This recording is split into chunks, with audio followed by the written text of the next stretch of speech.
നമസ്കാരം. എല്ലാവർക്കും പ്രവാസി മലയാളിയിലേക്ക് സ്വാഗതം. കുവൈത്തിൽ കാലാവസ്ഥാ വ്യതിയാനം അതിരൂക്ഷമാവുകയാണ്. രാജ്യത്ത് അടുത്ത ദിവസങ്ങളിൽ അസ്ഥിരമായ കാലാവസ്ഥയായിരിക്കുമെന്ന മുന്നറിയിപ്പ് നൽകിയിരിക്കുകയാണ് കാലാവസ്ഥാ കേന്ദ്രം. പകൽ സമയത്ത് നേരിയ ചൂടും ചാറ്റൽ മഴയ്ക്കും രാത്രി കാലങ്ങളിൽ തണുപ്പും അനുഭവപ്പെടുമെന്ന് പ്രമുഖ കാലാവസ്ഥാ നിരീക്ഷകൻ അബ്ദുൽ അസീസ് അൽ ഖറാവി പറഞ്ഞു. അടുത്ത ഏതാനും ആഴ്ചകൾ മിത ശീതോഷ്ണ കാലാവസ്ഥയായിരിക്കും അനുഭവപ്പെടുക. ഉയർന്ന അന്തരീക്ഷ താപനില പകൽ സമയങ്ങളിൽ 23 മുതൽ 25 ഡിഗ്രി സെൽഷ്യസ് വരെ ആയിരിക്കും. വടക്ക് കിഴക്കൻ കാറ്റ് മണിക്കൂറിൽ 8 മുതൽ 35 കിലോമീറ്റർ വരെ വേഗതയിലായിരിക്കും. വലിയ തിരമാലകൾക്ക് സാധ്യതയുള്ളതിനാൽ കടലിൽ പോകുന്നവർ ജാഗ്രത പാലിക്കണമെന്നും അധികൃതർ അറിയിച്ചു.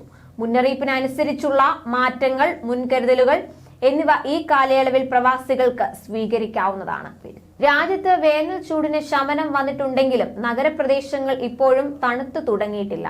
ഇതിനിടെ കാലാവസ്ഥാ മാറ്റത്തിന്റെ ഈ ഘട്ടത്തിൽ അലർജി, തുമ്മൽ തുടങ്ങിയ അസുഖങ്ങൾ വരാൻ സാധ്യതയുള്ളതിനാൽ ജനങ്ങൾ ആവശ്യമായ മുൻകരുതൽ സ്വീകരിക്കണമെന്ന് അധികൃതർ അറിയിച്ചു. അതേസമയം സൗദി അറേബ്യയിൽ ഞായറാഴ്ച പടിഞ്ഞാറൻ മേഖലയായ ജിദ്ദ, മക്ക എന്നിവിടങ്ങളിൽ അതിശക്തമായ മഴയാണ് പെയ്തത്. വെള്ളക്കെട്ടിൽ ഒരാൾ മുങ്ങി മരിച്ചതായും ഒരാളെ ആശുപത്രിയിൽ പ്രവേശിപ്പിച്ചതായുമുള്ള റിപ്പോർട്ടുകളും പുറത്തു വന്നിരുന്നു. തെക്കൻ സൗദിയിലെ അസീർ മേഖലയിലെ മജാരിദ ഗവർണറേറ്റിലെ സിവിൽ ഡിഫൻസ് സംഘമാണ് ഒരാളുടെ മൃതദേഹം നിറഞ്ഞൊഴുകിയ വാദിയിൽ നിന്നും പുറത്തെടുത്തത്.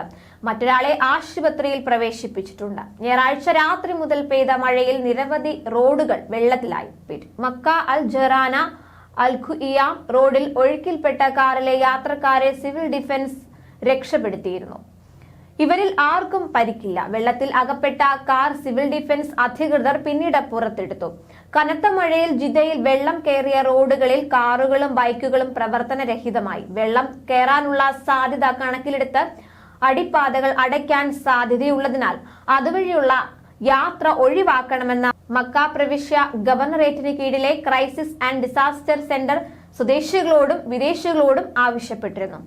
ഞായറാഴ്ച രാത്രി മുതൽ പെയ്ത മഴ മക്ക, ജിദ്ദ, റാബിക്, തായിഫ്, ജുമൂം, അൽ കാമിൽ, ഖുലൈസ്, ലൈത്ത്, ഖുൻഫുദ, അർദിയാത്ത്, അദൂം, മൈസാൻ എന്നിവിടങ്ങളിലും വരും ദിവസങ്ങളിലും മഴ തുടരാൻ സാധ്യതയുള്ളതായും ദേശീയ കാലാവസ്ഥാ നിരീക്ഷണ കേന്ദ്രം അറിയിച്ചിരുന്നു. ആലിപ്പഴ വർഷവും പൊടിക്കാറ്റും ഉൾപ്പെടെയുള്ള സാധ്യതകൾ പ്രവചിക്കപ്പെട്ടിട്ടുള്ളതുകൊണ്ട് നിരത്തുകളിലെ ദൂരക്കാഴ്ച കുറയുമെന്നും മുന്നറിയിപ്പിൽ പറഞ്ഞിരുന്നു.